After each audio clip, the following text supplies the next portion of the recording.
Nicolas Baudin.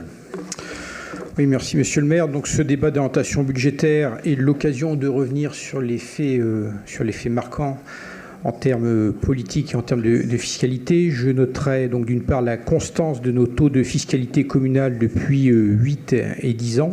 Et donc ça concerne l'ensemble des contribuables. Je noterai également le dynamisme des investissements projetés pour cette année 2019. Et je rappellerai que nous bénéficions d'une péréquation renforcée au niveau de la dotation de solidarité urbaine, la DSU, du fait des modifications apportées lors de la dernière loi de finances du gouvernement de Bernard Cazeneuve. Sur les choix politiques, donc notre stratégie de mandat a malgré tout tenu bon et nous avons ainsi pu dégager des marges de manœuvre pour investir massivement dans les domaines que nous avons collectivement désignés comme prioritaires. Donc, je pourrais évoquer la tarification solidaire de notre restauration scolaire, la gratuité des accueils périscolaires après un droit d'entrée d'une dizaine d'euros par an, évoquer la gratuité de l'abonnement à nos bibliothèques municipales ou bien l'accès gratuit à nos musées une fois par mois. Dans le terme de l'éducation, je pourrais parler également de l'arrivée de renforts de personnel, notamment sur le temps de midi, le dédoublement des petites classes que nous mettons en œuvre, bien qu'il nous ait été imposé sans que les coûts induits ne soient compensés, les parcours culturels qui sont une vraie réussite. Pour la tranquillité publique, on pourrait parler de l'amélioration des équipements des agents, le renforcement des moyens de communication et surtout des effectifs supplémentaires.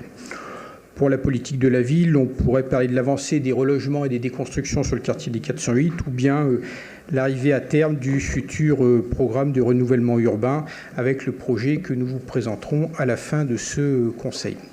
Et puis également 1,5 million qui s'ajoute aux 14 millions d'euros de travaux annuels et qui concernent les travaux que l'on appelle de proximité. Donc c'est davantage de pistes cyclables, de bâtiments rénovés pour moins de consommation énergétique ou plus d'accessibilité, ou bien des aménagements de voiries, d'espaces sportifs, d'espaces verts.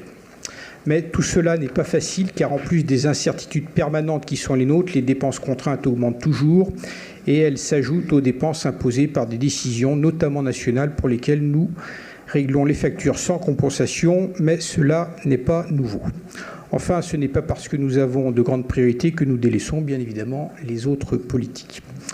Un sujet d'inquiétude, puisqu'il n'y a pas de grand débat budgétaire sans sujet d'inquiétude, celui de la taxe d'habitation.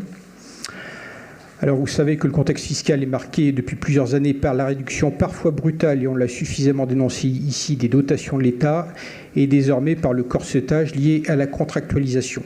En revanche, nous sommes toujours incapables aujourd'hui d'avoir la moindre idée sur la manière ou le mécanisme qui remplacera la taxe d'habitation.